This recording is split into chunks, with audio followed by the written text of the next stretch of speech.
à tous et merci de nous retrouver sur Monaco Info pour cette nouvelle édition. Voici les titres qui font l'actualité en principauté. Les sociétés nationales des Croix-Rouges des petits États étaient à l'honneur en principauté à l'occasion de leur rencontre annuelle qui se poursuit jusqu'à vendredi.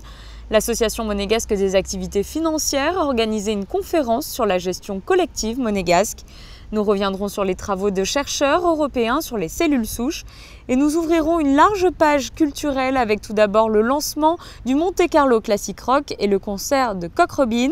Le théâtre Princesse Grace accueillait Philippe Calvario pour la pièce des visages et des corps et nous refermerons ce journal avec le lancement de la 16e édition de la Semaine de la langue et de la culture italienne. Les hauts représentants des sociétés des Croix-Rouges des petits États européens sont à Monaco pour leur rencontre annuelle. Tous se sont retrouvés au siège de la Croix-Rouge monégasque pour écouter le message de bienvenue du prince Albert II avant de se rendre au ministère d'État pour participer à une table ronde. L'occasion d'échanger et de discuter des actions humanitaires à mener. Reportage. C'est la troisième fois que les membres de 8 sociétés nationales de la Croix-Rouge des petits États d'Europe se réunissent.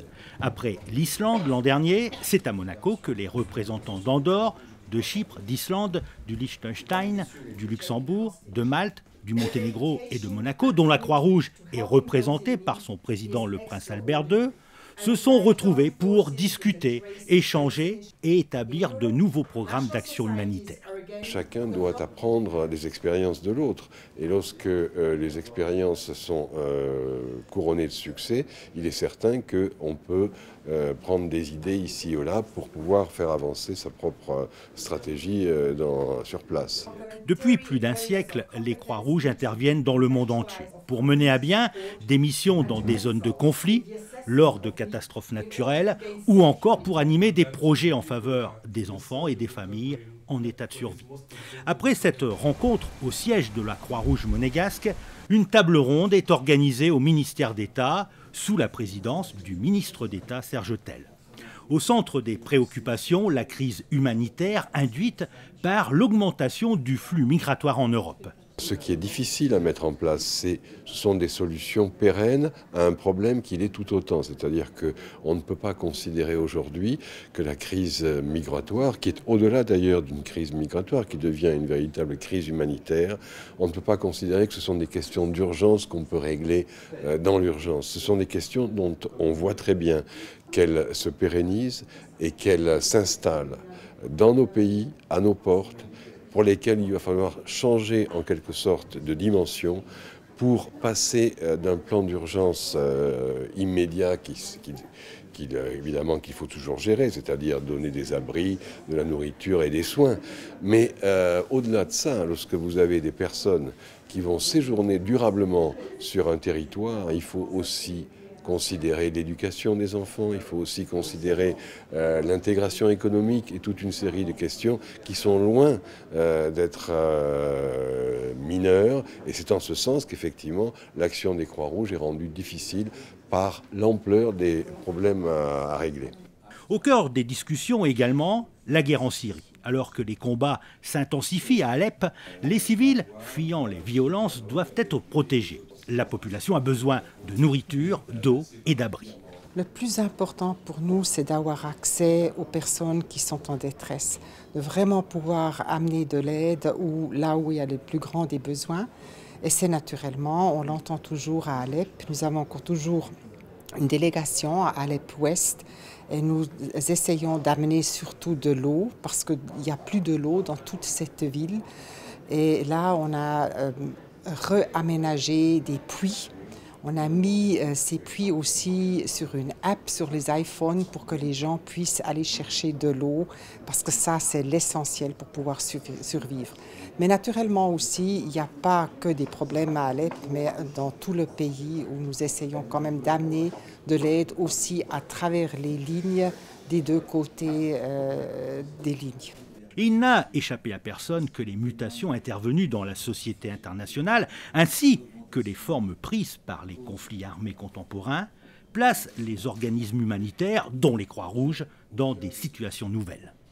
Et sachez que vous avez pu apercevoir dans ce reportage le secrétaire général de la FICR qui sera l'invité du week-end de ce vendredi.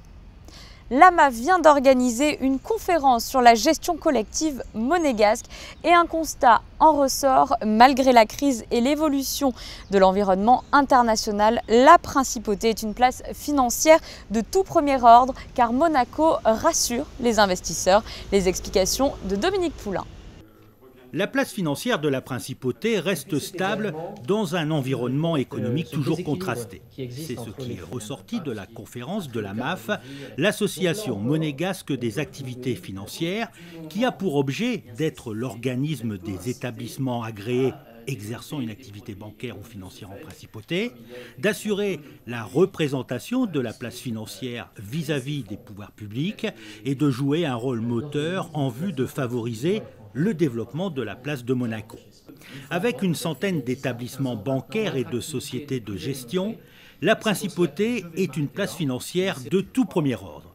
Ses atouts, une fiscalité modérée et la confidentialité des informations, tout en participant activement à la lutte contre le blanchiment de capitaux et le financement du terrorisme. La place financière à Monaco est une place financière, comme je l'ai dit tout à l'heure, que nous avons, je crois, avec le gouvernement prussien, hissé parmi les places financières de confiance, respectables, respectées. Et donc je pense qu'elle est aujourd'hui en situation de s'envoler, si je puis dire, ou en tout cas de croître et de devenir l'une des places financières de référence dans le monde. Monaco est un pays stable, c'est un pays qui inspire confiance. Les réglementations sont bien, elles sont au niveau international. Il n'y a aucune raison pour que de grandes familles, des personnes, je vais dire, fortunées dans le monde entier ne viennent pas davantage gérer d'argent à Monaco. Autre constat, 7 sociétés de gestion se partagent le marché des fonds monégasques et 23 établissements, dont 4 banques, gèrent des fonds étrangers. Les établissements bancaires et financiers restent de véritables pôles d'excellence dans le domaine du conseil au service de la clientèle. Ils attirent également la clientèle étrangère, de par leur savoir-faire et leur compétitivité au niveau international. La réalité de l'activité financière en principauté de Monaco est quelque chose qui est récent, mais en même temps ancien et stable. Les premières réglementations qui avaient été mises en place, et je le rappelais dans la présentation, datent de 1987 sur la gestion des fonds communs de placement, qui avait ensuite été complétée par une régulation arrivée un petit peu plus tard sur la gestion individuelle, les mandats, et véritablement avec un texte et 2 textes notamment extrêmement importants en 2016 sur la gestion financière en principauté, que ce soit mandat ou fonds communs de placement, et également la gestion collective. Parmi les principaux acteurs de la place financière monégasque présents à cette conférence, la compagnie monégasque de gestion, Martin Morel Sella Gestion, CFM Indosuez Gestion et Edmond de Rothschild Gestion. Les cellules souches au cœur d'un colloque à Monaco, des chercheurs français, italiens et monégasques sont venus présenter les avancées sur leurs travaux et leurs futurs projets. Une équipe de Monaco Info était sur place. Les cellules souches ont fait couler beaucoup d'encre, souvent qualifiées comme médecine du futur. Elles promettent des avancées médicales importantes.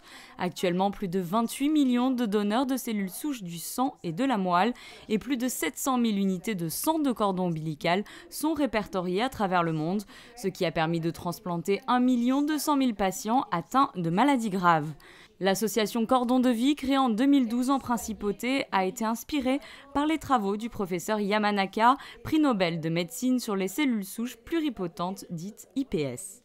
Pour la principauté de Monaco, il serait particulièrement utile et bienfaisant de pouvoir avoir une association qui puisse soutenir tous ces chercheurs, si vous voulez, qui font avancer de façon colossale la recherche sur les cellules souches du cordon ombilical et sur les IPS, et qui, grâce à ça, si vous voulez, vont être certainement les chercheurs du siècle qui vient. C'est-à-dire que ça va être un progrès scientifique absolument absolument énorme et dans différents domaines. C'est ça qui est particulièrement important, c'est de dire à partir de ces cellules du cordon ombilical qui ne posent en plus aucun problème éthique, donc nous travaillons dans la sérénité et si vous voulez, on arrive à toucher tous les domaines, on le sait bien, de la greffe, tout ce qui est d'ordre hématologique, mais aussi tous les domaines de la thérapie cellulaire. Et ça, c'est remarquablement important. Lors de ce colloque, les chercheurs ont pu aborder également d'autres pistes de recherche pour les cellules souches, comme l'immunopsychiatrie avec le professeur Marion Leboyer. Nous travaillons depuis près de 10 ans maintenant pour démontrer qu'il y a des facteurs immuno-inflammatoires, comme pour d'autres pathologies, qui sont associés à un certain nombre de pathologies psychiatriques, c'est-à-dire qu'il y a des marqueurs de l'inflammation qui sont présents aussi bien au niveau sanguin qu'au niveau central, cérébral, qu'au niveau digestif, et qui sont à l'origine de l'association de certaines maladies psychiatriques avec des maladies somatiques physiques. Par exemple, dans le cas du trouble bipolaire, il y a une association très fréquente avec des maladies comme l'obésité, l'hypertension, le diabète ou les maladies auto-immunes. Et l'hypothèse, c'est que c'est cette composante inflammatoire qui explique ces comorbidités qu'il faut dépister, qu'il faut diagnostiquer, ce qui est d'ailleurs fait à Monaco, puisqu'il y a un centre expert bipolaire qui a été ouvert par la Fondation fondamentale et qui est dirigé par le docteur Valérie Aubin à l'hôpital Princesse Grace, qui a pour mission d'améliorer la qualité du diagnostic et du dépistage de ces pathologies somatiques. Le professeur Eliane Gluckman, pionnière mondiale de la greffe de cellules souches du cordon ombilical en 1988, est la présidente du comité scientifique de l'association. Lors de ce colloque, elle est revenue sur les nombreuses découvertes réalisées au cours de ces dernières années. Rappelons que Cordon de Vie a pour vocation de soutenir financièrement les chercheurs dans leurs travaux grâce à la levée de fonds auprès de mécènes et de bienfaiteurs. Le Monte Carlo Classic Rock, un nouveau rendez-vous musical en principauté organisé par la SBM.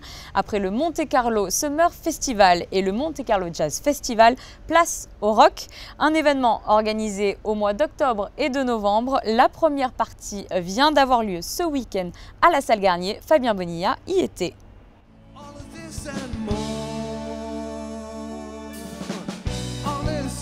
4 grands groupes se sont retrouvés sur la scène de la salle Garnier, un des plus beaux lieux pour jouer du rock, aussi atypique que cela puisse paraître. Des groupes qui ont fait l'histoire du rock, notamment psychédélique, voire progressif, tels que Caravan, Pendragon, Procolarum ou encore Cock Robin. Cock Robin mené depuis des années par Peter Kingsbury, dont la formation a quelque peu changé.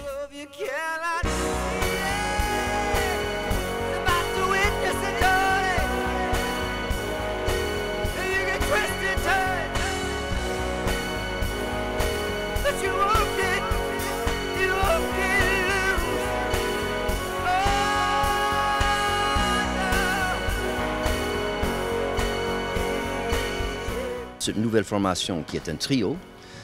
Et donc, en fait, le groupe était pour des années un duo. Et finalement, j'ai décidé, après le départ d'Arno Lacasio du groupe, j'ai décidé de réformer le groupe avec 2 autres, Didier Strub et Coralie Vierman. Et pourquoi Coralie? Qu'est-ce qui vous a plu dans cette jeune Française? J'aime ses cheveux. Non, en fait, la première fois, je l'ai entendue jouer, c'était chez moi. Et elle était recommandée par un ami. Et elle s'est mise au piano, en train de jouer mon piano. Et je me suis dit, ok, si elle peut chanter aussi bien qu'elle joue, il ne faut pas chercher plus loin.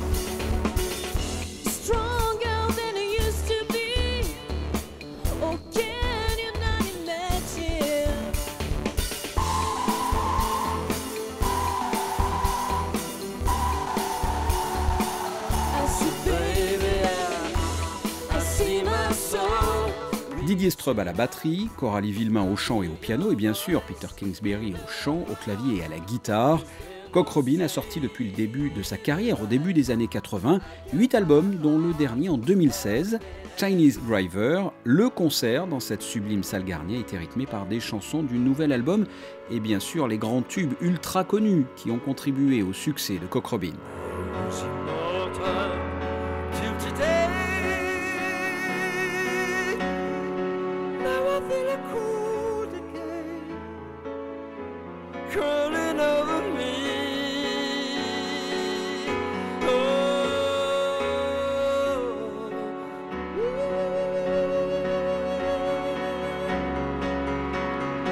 La première édition du Monte Carlo Classic Rock n'est pas encore terminée. Prochaine date avec l'un des plus grands tributes du groupe Genesis, ce Musical Box le 12 novembre. Et enfin, les 17 et 18 novembre, l'un des groupes majeurs du rock progressif créé en 1969, King Crimson. Le rendez-vous est donc pris. Culture toujours avec une pièce qui vient d'être jouée au théâtre Princesse Grace, Les visages et les corps, inspiré par le livre de Patrice Chéreau. Le metteur en scène et comédien Philippe Calvario a choisi de rendre hommage à son ami au travers d'extraits de cet ouvrage. Après plus de 200 représentations, il était à Monaco pour l'avant-dernière date. On l'écoute. C'est un spectacle que j'ai créé au Théâtre du Rond-Point. Donc c'est un spectacle qui est basé sur un texte de Patrice Chéreau, qui n'était pas à la base un texte théâtral, mais une commande qu'on lui a fait à l'occasion du rendez-vous qu'il avait au Louvre et des spectacles qu'il a montés au Louvre. Et il a écrit ce texte qui est un peu à la fois autobiographique et à la fois un ensemble de ressentis, de sentiments qui traversent toute sa vie, l'histoire du théâtre, l'histoire de ses manques, l'histoire amoureuse aussi, donc l'histoire personnelle rejoint l'histoire plus professionnelle. Et c'est comme ça un va-et-vient entre la petite et la grande histoire, je dirais. Et il y a quelque chose de très très intime et de très connecté à sa vie. Donc c'est vrai que c'est en lien beaucoup avec l'homme qui était Patrice Chéreau. Pascal Grégory, qui meurt nu contre un mur et se tord là, sur le parquet du Louvre. Présence de la danse aussi. Décor, pas une programmation, juste une pensée organisée, des obsessions. Prochain objectif pour Philippe Calvario, arriver à jouer Les visages et les corps au Louvre, là où tout a commencé. Autre rendez-vous culturel, la semaine de la langue et de la culture italienne vient d'être lancée officiellement au musée océanographique. Plusieurs rendez-vous vont être organisés à cette occasion, comme vous allez pouvoir le constater dans ce reportage de Sandrine Nègre et d'Andrea Munari. Pour sa 16e édition, la semaine placée sous le signe de la culture et de la langue italienne place la créativité, l'art, la mode et le design à l'honneur jusqu'au 21 octobre à travers des conférences, des concerts et des expositions comme ce rendez-vous au cœur du musée océanographique. Je suis particulièrement heureux ce soir d'inaugurer la 16e édition de cette manifestation. On a travaillé sur un paquet d'événements. J'espère vraiment que le public ici dans la Principauté va trouver intéressant tout ce que nous allons proposer, à commencer de ce soir, la soirée inaugurale. Donc, il y aura une exposition du capitaine Albertis dans le musée océanographique, donc la connexion est très étroite. C'est un personnage très important dans l'histoire de l'Italie parce que sa définition est un voyageur moderne, mais d'autre temps. D'autre temps, oui, mais toujours moderne, parce que quand on fait des choses utiles pour les gens, comme il a fait, vraiment, on ne perd jamais d'actualité. Et donc, comme Albert Ier, qui était fondeur de ce musée, il a fait le même parcours. Et sachez que le programme complet de cette semaine est disponible sur le site web de l'ambassade d'Italie à Monaco, dont l'adresse s'affiche au bas de votre écran. Voici pour l'essentiel de l'actualité en principauté. Je vous propose à présent un aperçu de la météo de ces prochains jours. Mercredi, beau ciel bleu, il fera 16 degrés dans la matinée et 21 degrés dans l'après-midi. Jeudi, ciel toujours dégagé dans la matinée, les nuages feront progressivement leur apparition en cours d'après-midi. Vendredi, temps nuageux avec quelques apparitions du soleil. Les températures seront proches des normales de saison. Il fera 19 degrés au plus chaud de la journée. Samedi, le soleil se fera discret, les températures seront stationnaires. Dimanche, temps maussade, les températures seront clémentes. Et nous débuterons la semaine prochaine avec un lundi plutôt nuageux. C'est la fin de ce journal, merci de nous avoir suivis. Retrouvez dans un instant les sorties cinéma de cette semaine présentées par José Sacré. À très bientôt sur Monaco Info.